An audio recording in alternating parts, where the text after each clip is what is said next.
So just to recap, the fourth quarter net income came in at a miss. The fourth quarter net interest income, though, did come in at a beat. But I want to first focus on the full year dividend per share coming in at 69 euro cents. Now, the estimate was 70, so that is a miss on the expectations. What is the outlook for the dividend?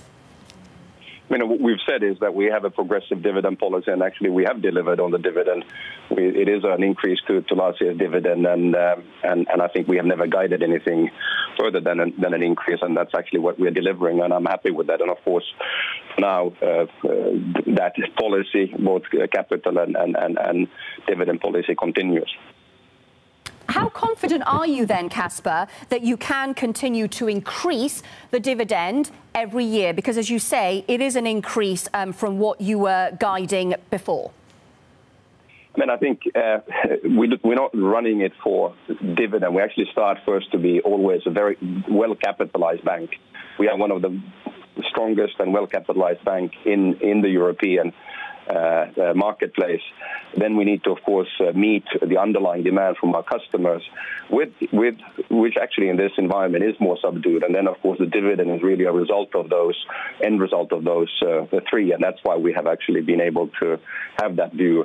I think it's more important when we look at this not only the quarter, but particularly 2018, is that we have made some very key deliveries on our transformation journey. I think we are today a much more focused, a much more simple and resilient bank. We are now within the banking union as of October, and we have a much improved risk and compliance platform.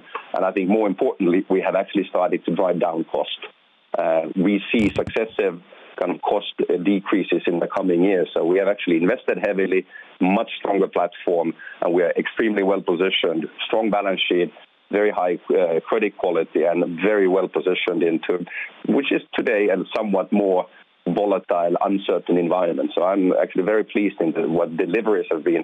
Yes, I'm disappointed on the result, which is predominantly driven by the income, but those income lines, I think the big ones are savings and the trading side. And of course, we have had extremely difficult environment, probably an environment where you've had asset performance in the fourth quarter really at a level which we haven't seen since 2008. So given all that, I'm quite confident actually now moving forward. So we have a very strong platform to which we build now further the transformation that we have been on.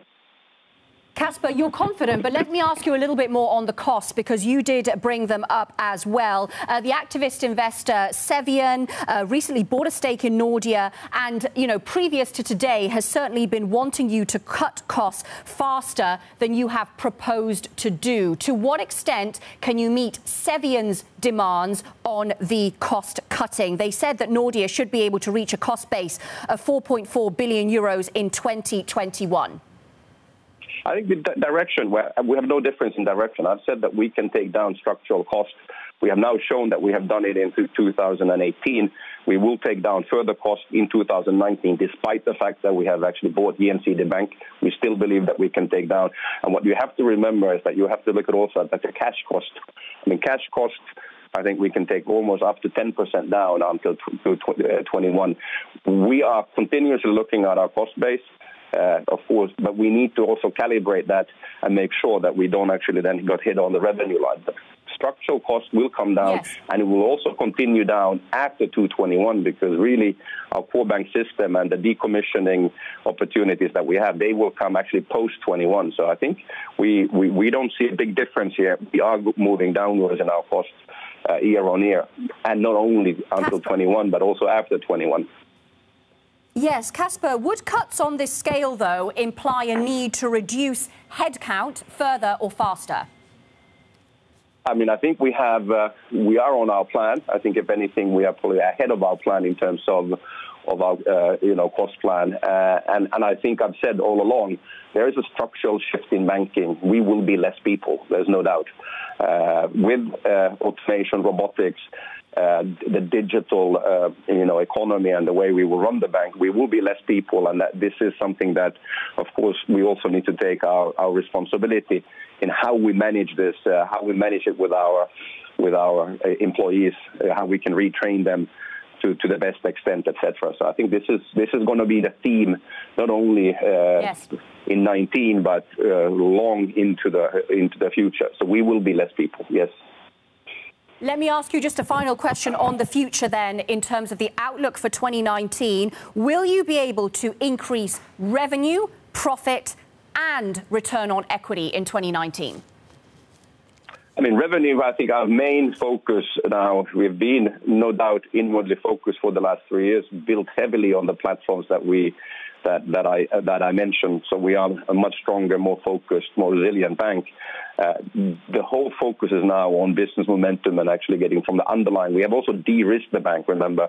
So we have actually reduced some of our income level by actually either selling or de-risking some of the asset classes that we have. But from that base, the main focus is now to actually increase business momentum, i.e. volume, and at the same time take down structural costs, because I think we've created a platform to be able to do that. And that's where we are focusing. Very clear. It's all about execution when I look at 19. Casper, just before I let you go as well, I mean, you've mentioned market volatility throughout our conversation. A lot of bank CEOs, of course, have as well, as we've spoken through this earnings season. SEB CEO suggested last week that the volatility in the markets might actually scare off companies from the capital markets and boost lending. Would you agree? Of course, there is an element of that will come. I mean, when you have more volatility, markets will, from time to time, also be less accessible. They shut for a while and then they open up again. I think we have seen that in the past. And I've always said that our balance sheet in an environment like this will have more value. And we will be able to use that, of course, in the right and cautious way. So I think a bank like us with a leading position with Nordic corporates, both on kind of the intermediation side, but also on the balance sheet side, I think we now really come to force. So I'm very well positioned for that. But because I do believe, yes, there will be more challenging, and then the balance sheet does come into play. Briefly then, Casper, do you have any pause about placing focus on such a competitive field of asset management and wealth business? It was tough in the fourth quarter for that business. Yeah, but you have to remember, when you look at fourth quarter, there's really also two things that come in. We have sold our Danish life and pension business for good reasons, and we have also sold our private bank in Luxembourg, so that takes down. So when I look at, and then of course, as you said, there was a challenging environment the fourth quarter, but I just take those out, we actually have a very solid base, and I think the base that we have today, we can grow. So, and we're well positioned. I think we've shown it over the last, we've been one of the strongest players in the European market over the last several years. Last year, very challenging, but we can take that forward now.